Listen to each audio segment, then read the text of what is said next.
To continue our discussion of ecology, I would like to talk about interspecific relationships today. We've already looked at what ecology is and what a population is. And to remind you what a population is a group of organisms that occur in the same general local area. And the key here is that those organisms are of the same species.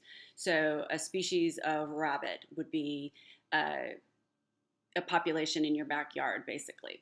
But I'd like to talk about interactions between different species, and that's interspecific competition. So the three that I would like to talk about today are competition, predation, and symbiosis. When we talk about interspecific interactions, what we're really talking about are things that affect the survival and reproduction of each of the species or all of the species in a community.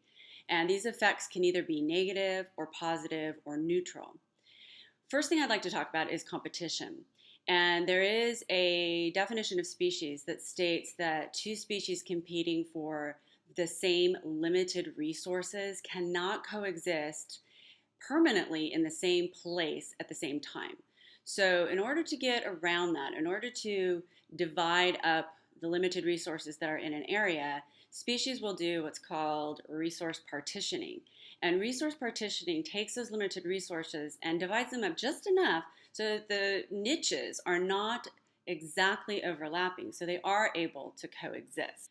When we talk about ecological niche, we're talking about the specific set of abiotic and biotic factors that an organism uses in order to survive.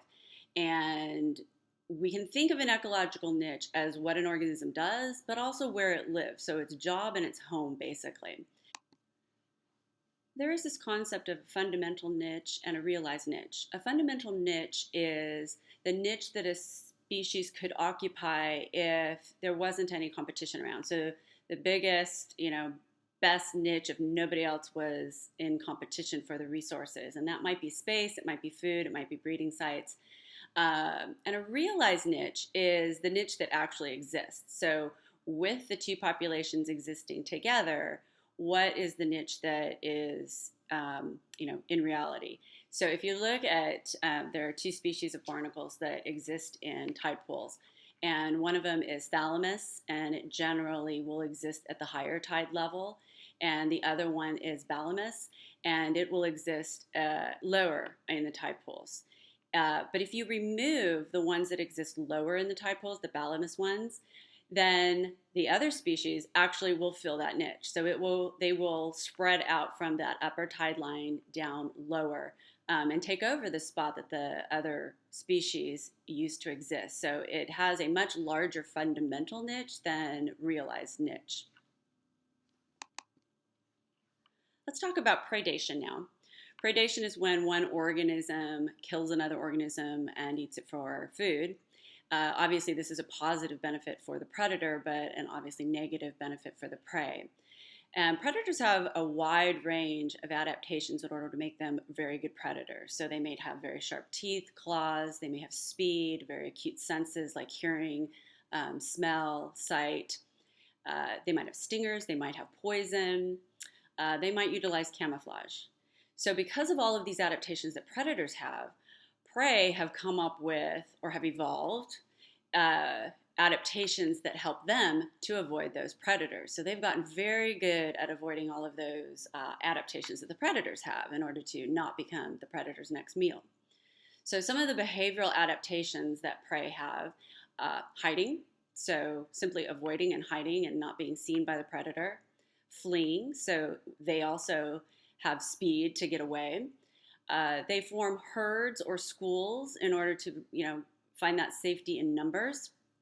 And they also have active self-defense. So they may turn and fight, or they may have poison. They may sting. So some of the more interesting ones are cryptic coloration, or camouflage, simply.